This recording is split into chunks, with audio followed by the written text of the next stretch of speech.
Obrigado, deputado Mansur.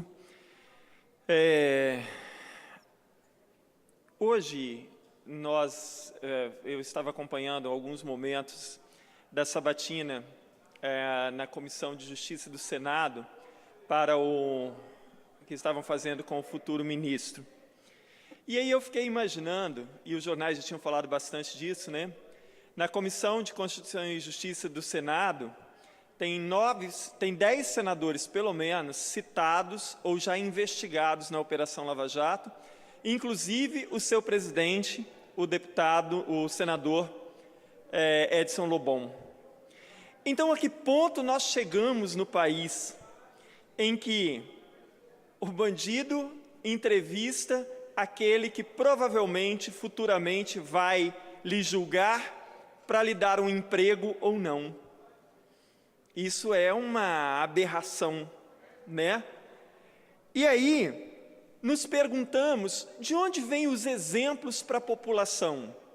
Agora, nessa crise que ocorreu, então, as pessoas disseram assim, olha, muitos dos saques foram cometidos por pessoas comuns, não eram bandidos e ladrões profissionais, pessoas comuns que se aproveitaram daquele momento, que não tinha polícia e tal.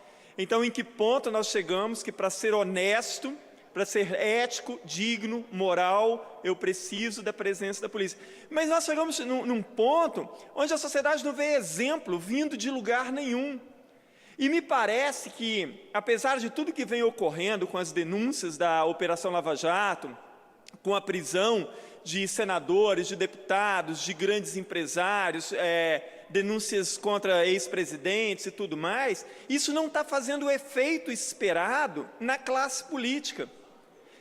Porque, na semana passada, o senador Romero Jucá apresentou um projeto que depois, né, de uma grande repercussão na imprensa, ele retira o projeto, mas para salvar chefes dos poderes investigados. Quer dizer, claramente, na contramão daquilo que a sociedade tanto clama nesse momento, que é a transparência, que é a honestidade, que é o republicanismo.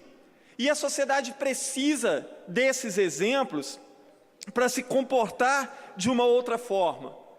Nós vimos recentemente, embora negue veementemente, o presidente Michel Temer criando um ministério para nomear Moreira Franco, citado várias vezes na Lava Jato, como ministro para que possa ter foro privilegiado.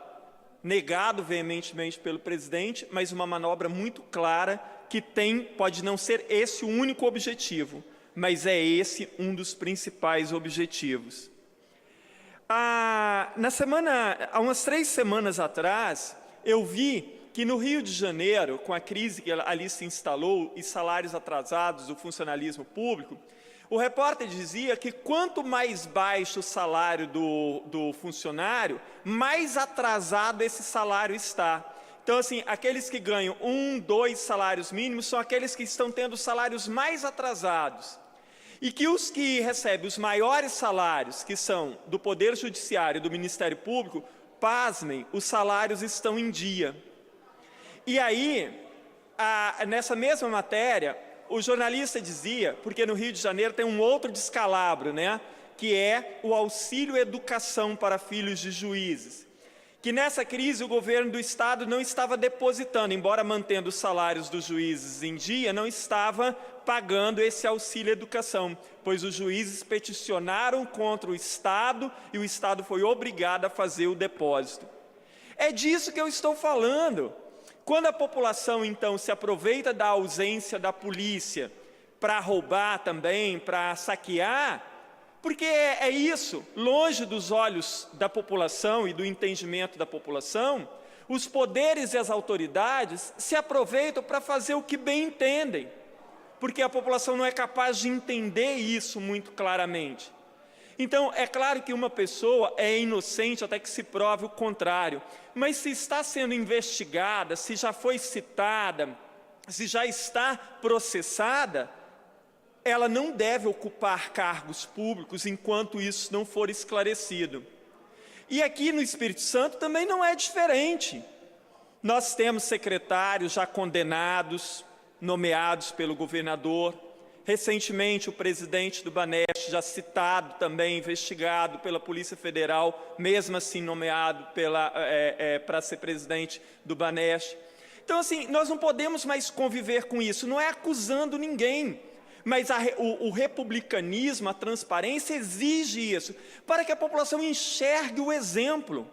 Ou nós vamos chegar a um momento e eu falava isso muito nas salas de aula, quando trabalhava assuntos desse aspecto com os meus alunos, que no Brasil está se normalizando tanto a disfarçatez, a cara de pau, o cinismo, a falta de republicanismo, a falta de ética, que nós vamos chegar um dia ainda no Brasil que as pessoas vão ter vergonha de ser éticas, elas vão ter vergonha de ser normais, de serem honestas. Chegaremos um dia ainda que uma pessoa honesta e ética ao andar na rua vai ser apontada e os pais vão dizer assim, olha, não olha para ele não siga o exemplo dele não porque ele é honesto. Nós vamos chegar a esse ponto um dia no Brasil. Nós precisamos urgentemente sair do discurso, nós precisamos mostrar que na prática nós estamos afinados com o nosso discurso. E os poderes têm uma responsabilidade imensa, o tempo inteiro se diz, porque tem que ensinar isso na escola, tem que ensinar isso na escola. Na escola se ensina muita coisa, na escola se trabalha muito a questão da ética, a questão da moral, só que aquele menino que está ali na escola ouvindo o professor falar sobre isso, ele olha para a sociedade e olha pelo que o professor está dizendo, ele diz, esse professor é maluco, porque ele está falando de uma coisa que eu não estou vendo ninguém fazer lá fora. Então, ou o exemplo vem junto com o discurso, ou nós não teremos solução. Ou então precisaremos, a cada esquina, sim, um policial para a população se comportar, mas enquanto o exemplo não vier de cima, vai ser muito difícil construir um país verdadeiramente ético, honesto, sem corrupção e com dignidade para toda a população, porque todo mundo acaba se aproveitando de alguma forma para se auto-beneficiar. E o mesmo que saqueia ali para se aproveitar daquela situação, ele aponta para o político e diz, olha lá, só tem ladrão. Então, assim, nós precisamos fazer uma autoanálise da nossa sociedade e o exemplo passa a ser mais do que fundamental. Muito obrigado, presidente.